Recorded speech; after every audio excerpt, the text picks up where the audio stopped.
Assalamualaikum warahmatullahi wabarakatuh. Izin Bapak dosen, izin rekan-rekan, izin memperkenalkan diri. Nama saya Rodikin Amelinda Safera, NPP 290847, absen 28, kelas G4. Asal pendaftaran kontingen Jawa Tengah. Izin Bapak dosen, di sini saya izin untuk menjelaskan apa itu manajemen strategi. Manajemen strategi yang saya ketahui dari pembelajaran yang selama ini saya pelajari.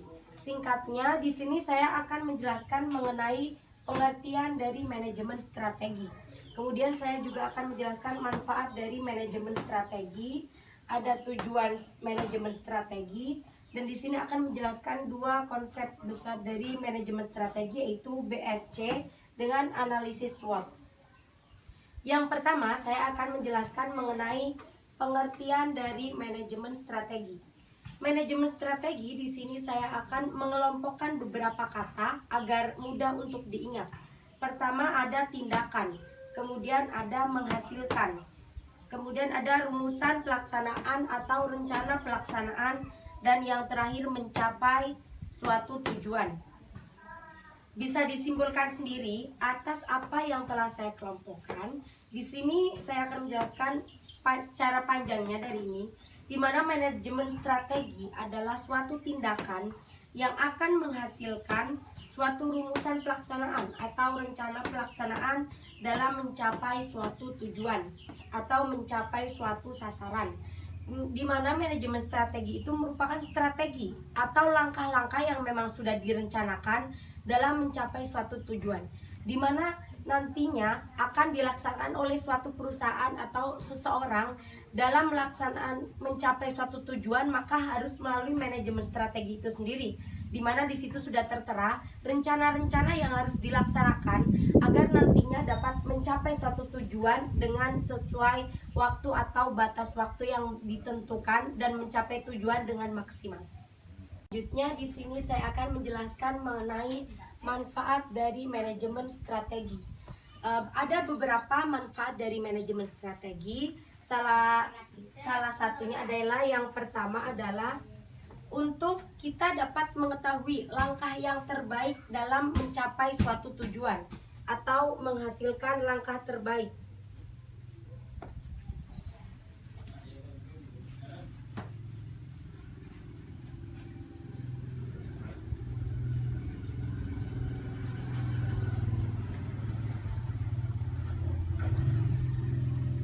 Kemudian yang kedua, kita dapat mengetahui kemampuan organisasi atau kemampuan perusahaan ataupun kemampuan seseorang, dapat meningkatkan kemampuan bagaimana sih apa strategi yang tepat dalam mencapai tujuan. Di sini saya akan menuliskan meningkatkan kemampuan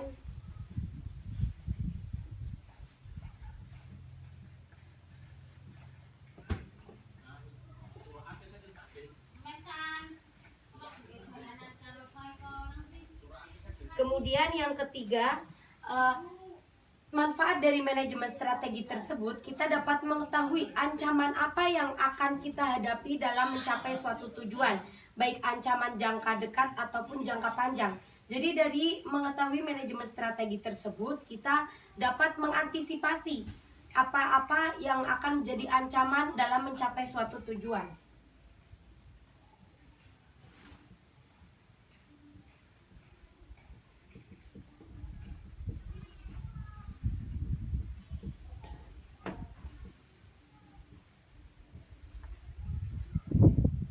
Kemudian yang keempat adalah kita dapat mengetahui ataupun dapat menganalisis perubahan-perubahan yang akan terjadi ke depannya.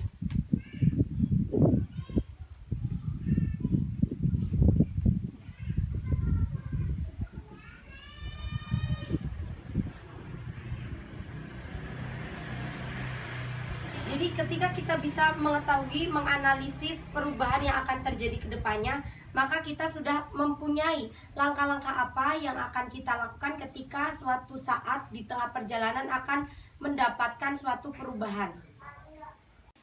Selanjutnya saya akan menjelaskan mengenai tujuan dari manajemen strategi. Ada beberapa tujuan dari manajemen strategi. Salah satunya adalah kita dapat mengetahui arah apa ataupun kerja apa yang paling efektif dan efisien dalam mencapai suatu tujuan. Kemudian kita dapat menentukan arah atau menentukan kinerja yang paling tepat untuk mencapai suatu tujuan. Dan ada lagi, kita juga dapat mengetahui ataupun kita dapat mengantisipasi dan siap dalam menghadapi suatu perubahan. Dan kita dapat memaksimalkan dalam berbagai efektivitas dari setiap orang dalam mengusulkan ataupun mengoptimalkan usulan-usulan apa yang terbaik dalam mencapai suatu tujuan. Berikutnya saya akan menjelaskan mengenai BSC. BSC merupakan salah satu sistem dalam manajemen strategi. BSC sendiri mempunyai pengertian yaitu sistem dalam manajemen strategi ataupun misi dan strategi ke dalam tujuan operasional ataupun tolak ukur kinerja perusahaan tersebut. Di sini saya akan menjelaskan beberapa perspektif yang ada dalam BSC tersebut. Ada 4 perspektif dalam BSC. Yang pertama ada perspektif dalam keuangan.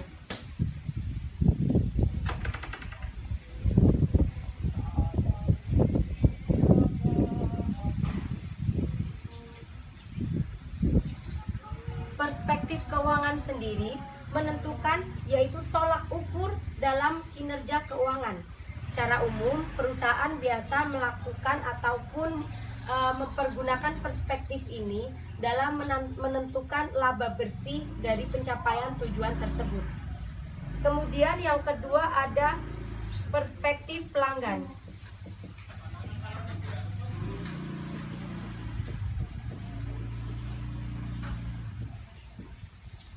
Perspektif pelanggan ini dilakukan untuk menentukan sebelumnya. Dalam menentukan perspektif pelanggan, perusahaan harus mengetahui segmen pasar dan pelanggan yang akan menjadi target operasional.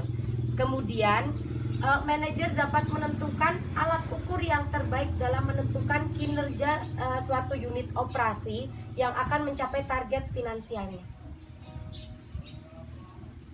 Kemudian yang ketiga ada perspektif proses bisnis internal.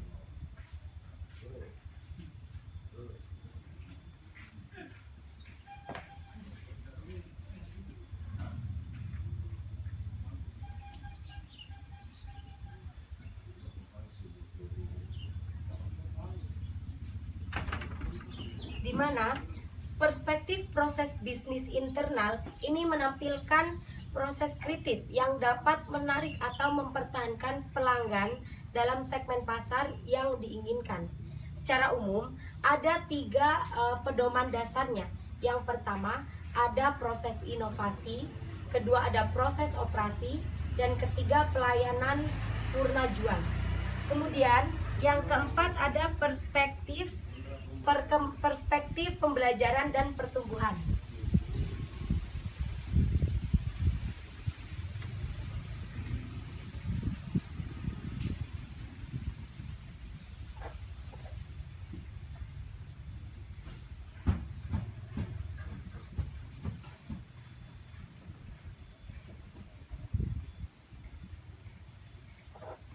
Perspektif pembelajaran dan pertumbuhan itu menyediakan infrastruktur operasionalnya agar 3 perspektif sebelumnya dapat tercapai dan menghasilkan pertumbuhan ataupun perbaikan dalam jangka panjang. Kemudian ada sistem analisis SWOT.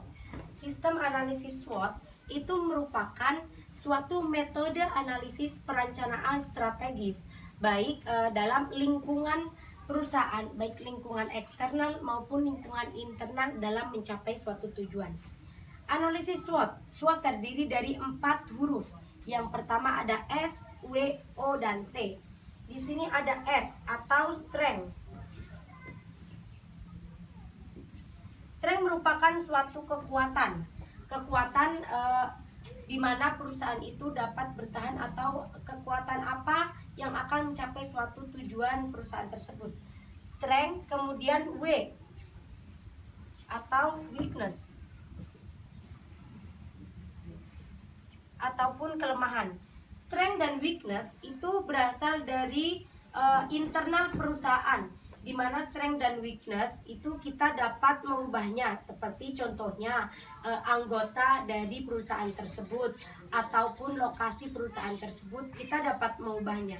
Kemudian yang ketiga ada O atau opportunities, yaitu adanya peluang.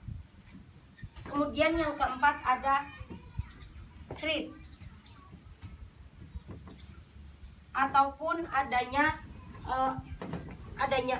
opportunities, adanya peluang, dan threat adanya suatu ancaman. Di mana opportunities dan threat itu berasal dari eksternal perusahaan. Kita dapat memanfaatkan peluang yang ada dan dapat mengantisipasi suatu ancaman namun tidak dapat merubahnya. Contohnya seperti tren pelanggan terbaru ataupun harga bahan baku yang ada. Kita bisa mengantisipasi namun kita tidak dapat merubahnya. Dari penjelasan BSI maupun analisis SWOT, kita dapat mengetahui persamaan dan perbedaannya. Salah satu persamaannya yaitu baik BSI maupun analisis SWOT merupakan sistem analisis untuk mengetahui beberapa tolak ukur untuk mencapai suatu tujuan perusahaan. Kemudian beberapa perbedaannya. Yang pertama, perbedaan BSI dengan analisis SWOT. Ketika BSI itu tolak ukur keseluruhan dalam mencapai suatu perusahaan. Kemudian jika analisis SWOT itu menggunakan pendekatan lingkungan, baik eksternal maupun internal perusahaan. Kemudian perbedaan yang kedua, BSI menggunakan 4 perspektif, yang jika analisis SWOT menggunakan 4 analisis dari SWOT tersebut, yaitu strength, weakness, opportunities, dan threat. Kemudian dari perbedaan tersebut kita dapat mensinergiskan antara BSI dengan analisis SWOT agar kita dapat mendapatkan tolak ukur ataupun manajemen strategi yang paling efektif dalam mencapai suatu tujuan. Sekian materi manajemen strategi yang saya sampaikan. Kurang lebihnya mohon maaf. Apabila ada kekurangan ataupun yang bisa ditambahkan oleh Bapak ataupun rekan-rekan, bisa sampaikan kepada saya. Terima kasih. Wassalamualaikum warahmatullahi wabarakatuh.